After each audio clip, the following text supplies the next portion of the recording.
Standing outside Mrs. Patterson's kitchen window, I could hear every word of my mother's latest character assassination. It was a familiar routine Thursday afternoon coffee with the neighbor, where my life choices became the entertainment. "My daughter is such a disappointment," she said with that exaggerated sigh she'd perfected. 31 years old and still playing with computers all day. No husband, no children, living in that tiny apartment downtown. Tiny apartment. If only she knew. I'd stopped by to drop off the mortgage payment I'd been secretly covering for the past 6 months. Mom and Dad thought their mysterious payment assistance program from the bank was some kind of government benefit for seniors. In reality, it was me preventing them from losing the house they'd lived in for 25 years. She could have been anything, Mom continued. Doctor, lawyer, teacher. Instead she wastes her time with those silly computer games. Computer games.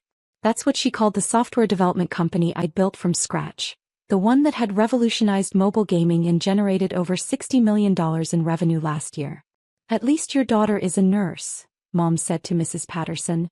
"That's a real career. Mine just sits in front of a screen all day." I decided I'd heard enough and slipped the envelope through their mail slot. The check inside would cover this month's mortgage, property taxes, and utilities, just like the previous 6 months. They'd never know it came from their disappointing daughter. But last week everything changed. Last week she called. "I need somewhere to stay, your dad left." The call came at 11:47 p.m. on a Tuesday. I was in my home office reviewing code for our latest game release, when my phone buzzed with Mom's contact. "Sophie? It's Mom." Her voice was different. Smaller. The confident disapproval I was used to had been replaced by something I'd never heard before. Desperation. "Mom? What's wrong?" "It's almost midnight. Your father left." I set down my coffee and gave her my full attention. "What do you mean left?" "He moved out this afternoon. Took his clothes, his golf clubs, everything. Left a note saying he needed space to figure things out." "Mom, I'm so sorry. Are you okay?" "I don't know what to do, Sophie. I can't afford the house payments on my own. My part-time job at the library barely covers groceries." If only she knew that I'd been covering those house payments for months. "Where will you go?" "I was hoping. I know we haven't always seen eye to eye about your choices, but I need somewhere to stay while I figure this out. Just temporarily." "Of course, Mom. You can stay with me." "Thank you, sweetheart. I'll drive over in the morning. Actually, let me send you my address. I moved a few months ago." "Moved? Why didn't you tell me?" "Because you never asked about my life unless it was to criticize it. It's downtown. I'll text you the address and parking instructions." After hanging up, I looked around my 4,200 square foot penthouse with its floor-to-ceiling windows overlooking the city skyline. This was going to be interesting. The next morning I was reviewing acquisition proposals for 2 smaller gaming studios when the concierge called. "Miss Chin, there's a Margaret Williams here to see you. Should I send her up?" "Yes, thank you." I walked to the private elevator and pressed the button to bring it to the 47th floor. Through my security system, I could see Mom in the lobby, looking around with wide eyes at the marble floors, crystal chandeliers, and abstract art pieces that decorated the Meridian Tower's entrance. The Meridian Tower was the most expensive residential building in the city. Only 12 units occupied the top 6 floors, each selling for between $8 and $15 million. I'd bought mine 18 months ago, paying cash as a celebration of my company's first major acquisition. She took the elevator to the 47th floor of downtown's most expensive building. I watched through the security monitor as Mom stepped into the elevator, checking the paper with my address twice. Her expression was confused as the elevator rose higher and higher, past the 10th floor, past the 20th, past the 30th. When it finally stopped at 47, I could see her looking at the button panel as if there had been some mistake. When the doors opened to my penthouse, I was waiting in the foyer when the elevator doors slid open. Mom stepped out slowly, her overnight bag clutched in one hand, her mouth slightly open as she took in the soaring ceilings, the Italian marble flooring, and the massive windows that framed the city below. "Sophie." "Hi, Mom. Come in." She didn't move. This is your apartment?" "It's home." "But how? Why don't you come in? I'll make coffee and we can talk." She followed me through the foyer into the main living area, her head swiveling to take in every detail. The custom furniture, the original artwork, the kitchen island that cost more than most people's cars. Sophie, I don't understand. How can you afford this place? The same way I afford everything else. I work. But you work with computers. I own a software development company. You own it. I founded it 7 years ago. We develop mobile games and entertainment software. She sank into one of my white leather sofas, still clutching her bag. Games. Our most popular game has been downloaded over 200 million times. We have 43 employees and offices in 3 cities. I had no idea. Because you never asked. She flinched at that, but it was true. In all the years I'd been building my company, growing my team, and establishing myself in the industry, she'd never once inquired about the specifics of my work. I thought you were just playing around with computers. I was playing around with computers when I was 12. I've been running a business since I was 24. I walked to the kitchen and started making coffee, giving her time to process. Through the reflection in the stainless steel refrigerator, I could see her looking around with new eyes. Sophie, this place must cost more than most people make in a year. How much more? I turned to face her. Mom, do you really want to know? Yes. The mortgage on this penthouse is $28,000 a month. Her face went white. $28,000? Per month. I don't have a mortgage. I paid cash. She stared at me for a long moment. You paid cash for a multimillion-dollar apartment? $8.4 million to be exact. 8.4. She couldn't finish the sentence. I brought her a cup of coffee and sat across from her. Mom, I've been trying to tell you about my success for years, but you were never interested in hearing about it. I just thought, when you didn't go to medical school, when you didn't get married, you thought I was wasting my life. Yes. What if I told you that my company is worth over $100 million? I'd say that's impossible. I pulled out my phone and showed her our company website, Pixel Dream Studios. Her eyes widened as she scrolled through the list of games we'd developed, the awards we'd won, the press coverage we'd received. This is your company? I'm the founder and CEO. But these games, I've heard of some of these. My friends' grandchildren play them. Probably. We have games in the top 10 downloads in 47 countries. She continued scrolling, her expression shifting from disbelief to something approaching awe. Sophie, I had no idea. I thought you were struggling. Why would you think that? Because you don't drive a fancy car, you don't wear expensive clothes. Because I don't need to prove anything to anyone. I built this company because I love what I do, not to impress people. But why didn't you tell us? I tried to. Every time I mentioned a business milestone or a new contract, you'd change the subject or make a comment about how I should focus on finding a husband instead. She set down her coffee cup with shaking hands. I'm a terrible mother. You're not terrible. You're just limited in your perspective. Limited. You grew up in a generation where success for women looked very different. Marriage, children, traditional careers. You couldn't see that I was successful because my success didn't fit your template. So you've been hiding all of this? I haven't been hiding anything. I just stopped trying to share it with people who weren't interested. She looked around the penthouse again, this time taking in details she'd missed before. The awards on the bookshelf, the framed magazine covers featuring me and my team, the photographs from industry conferences and product launches. Sophie, can I ask you something? Of course. Are you happy? The question caught me off guard. What? Are you happy? Living alone in this beautiful place, running your company, having all this success. I thought about it for a moment. Most of the time, yes. I love my work, I love my team, I love the problems we solve and the entertainment we create. But I do wish I had someone to share it with. Not a husband necessarily, but family who understood and celebrated what I've accomplished. Her eyes filled with tears. I'm so sorry. For what? For not being that person. For not supporting your dreams. For telling the neighbors you were a disappointment when you're actually what? Extraordinary.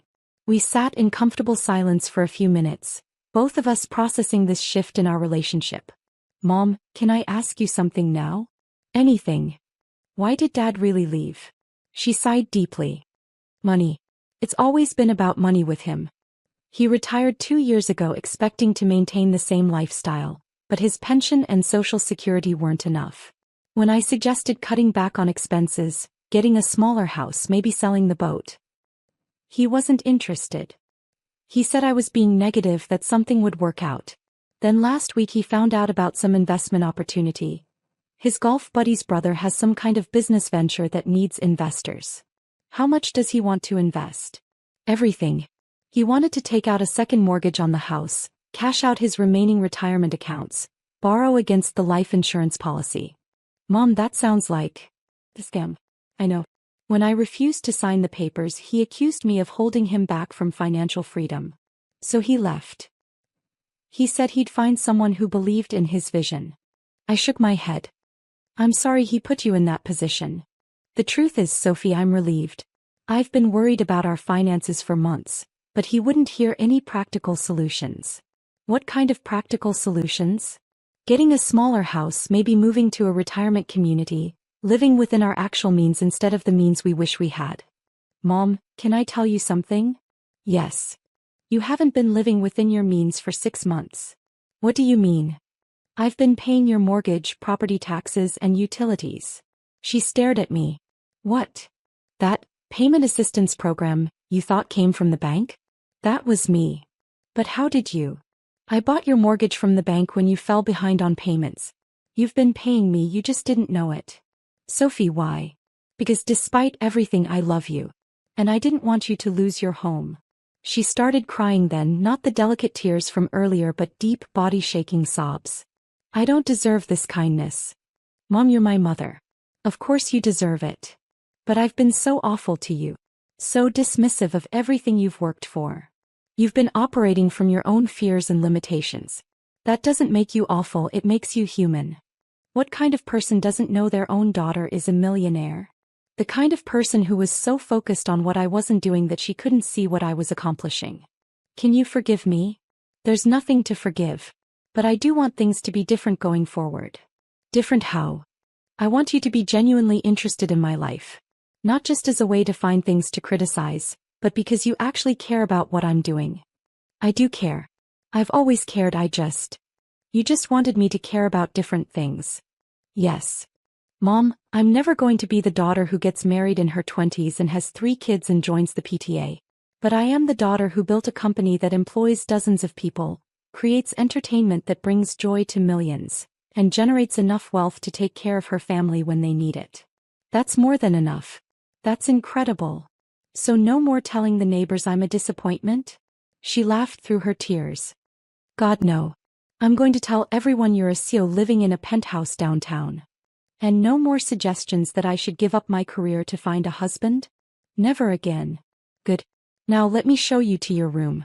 You can stay as long as you need to figure out your next steps. I led her down the hallway to the guest suite, which was larger than most people's entire apartments. It had its own bathroom, walk-in closet, and sitting area with windows overlooking the river. This is the guest room? This is your room for as long as you want it. Sophie, I can't afford to pay rent on a place like this. You're not a tenant, Mom. You're my mother. This is family. That evening we ordered dinner from my favorite Thai restaurant and ate it at the dining room table that seated 12 but had only ever hosted business meetings. It was the first meal my mother and I had shared without tension in years. Can I ask about your father? I said as we finished our pad thai. What about him? Do you want him to come back? He thought about it for a long time. The man I married 40 years ago, yes. The man who left last week, no. What's the difference? The man I married was content with what we had. He appreciated simple things, worked hard, and prioritized family over money. This new version of him is always chasing some get-rich-quick scheme, always convinced that he deserves more than he's earned. People change. They do. And sometimes not for the better. What will you do? I honestly don't know. I love him, but I can't live with someone who's willing to risk everything we've built for the chance of having more. You don't have to decide tonight. No, but I should probably decide soon. He's been calling. What does he say? That he's made a terrible mistake. That he wants to come home. That he'll forget about the investment opportunity. Do you believe him? Until the next opportunity comes along. We cleaned up dinner together and I showed her how to use the smart home system to control the lights, temperature, and entertainment system. She was fascinated by the technology, asking questions I'd never heard from her before. "How did you learn to do all this?" she asked as I demonstrated the voice commands. "Trial and error mostly. And a lot of reading. I mean the business side. How did you know how to start a company?" "I didn't. I just started building games and figured out the business part as I went along." That must have been terrifying. It was. But it was also exciting. Every day brought new challenges and new possibilities. I wish I'd been more supportive. You can be supportive now. How? By being genuinely interested. Ask me about my projects, meet my team, come to our product launches. You'd want me there? Of course. You're my mother. I'd like that very much. 3 months later, Mom was still living with me, but it was no longer a temporary arrangement. She'd filed for divorce from Dad, who had indeed invested everything in his golf buddy's brother's scheme and lost it all. She'd also started working part-time as my executive assistant, helping manage my calendar and correspondence. "Your 2 p.m. meeting is here," she said, poking her head into my home office. "Thanks, Mom. Can you set them up in the conference room?" "Already done. Coffee, water, and those chocolate croissants you like."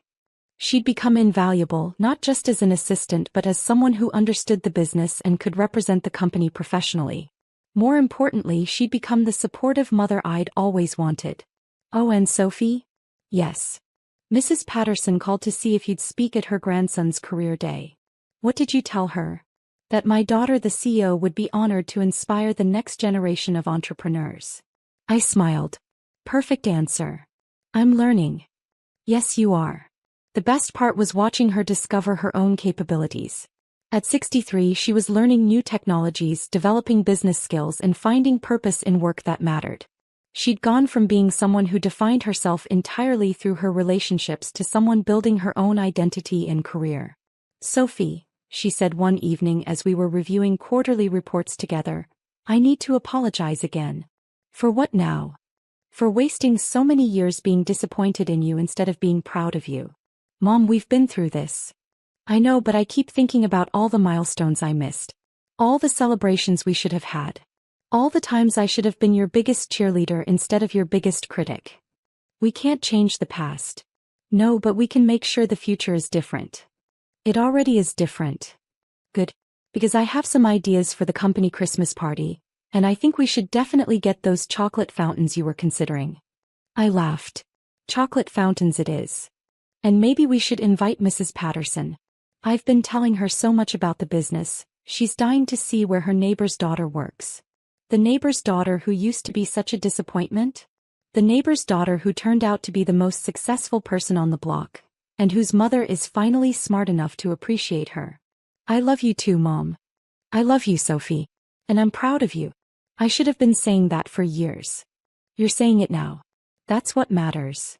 As I watched her review our latest revenue projections with the same enthusiasm she'd once reserved for criticizing my life choices, I realized that sometimes the best family transformations happen when we stop trying to change each other and start trying to understand each other instead. And sometimes it takes losing everything to finally see what was right in front of you all along.